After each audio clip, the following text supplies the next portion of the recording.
That was fucking... This is the first adxbmx video bike check here with Martin Gonzalez. Preoccupied slightly by his text. Martin, what do you have to say about your bike? Black, orange. Any special parts? Anything of meaning to you?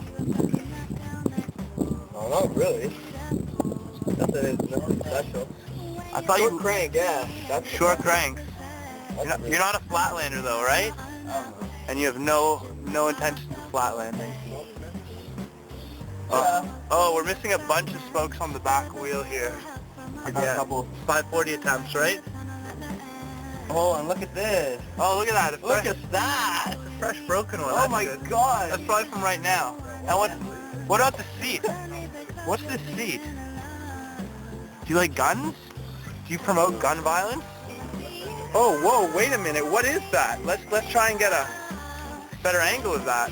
Can't quite see it. It seems to be a small child, a baby Pecci, if I'm not mistaken. What's the meaning of that?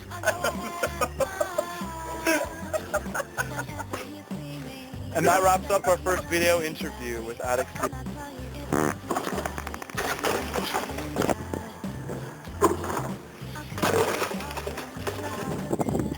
Fuck! Ow! Fuck! It's not the day.